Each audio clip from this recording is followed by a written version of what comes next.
வீட்லயே நல்ல வாசமான சாம்பிராணி எப்படி செய்யறதுன்னு பாப்போம் வாங்க.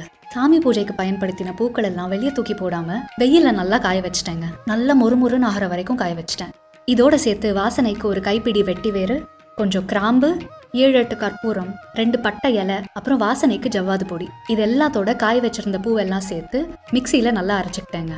பூ நல்லா மொறுமொறுன்னு காஞ்சிருந்தாதான் இந்த மாதிரி பொடி மாதிரி வரும், இல்ல பசை மாதிரி பேஸ்ட் ஆயிருங்க. இப்போ அரைச்சு வச்ச இந்த பொடியில 2 டேபிள் ஸ்பூன் அளவுக்கு நெய் எடுத்து நல்லா பிசைஞ்சுக்கிட்டேன். கையில பிடிச்சா உருண்டை நிக்கணும், அதுதான் கன்சிஸ்டன்சி. இதை நம்ம உருண்டையா பிடிச்சும் வைக்கலாம், கோனா வைக்கலாம், இல்ல அப்படியே ஒரு டப்பால ஸ்டோர் பண்ணியும் வைக்கலாம். நான் அப்படியே டப்பால ஸ்டோர் பண்ணி வச்சுக்கிட்டேன்.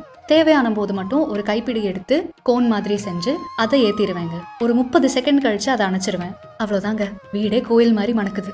மழை காலம்ன்றதுனால இதை பயன்படுத்தும் போது கொசுவும் பெருசா வீட்டுக்குள்ள வரதில்லை. ரொம்ப ஈஸி ரெசிபி தாங்க. நீங்க கண்டிப்பா ட்ரை பண்ணி எப்படி வந்துச்சுன்னு எனக்கு சொல்லுங்க. அப்புறம் மறக்காம நம்ம சேனலுக்கு கண்டிப்பா சப்ஸ்கிரைப் பண்ணிடுங்க. நன்றி.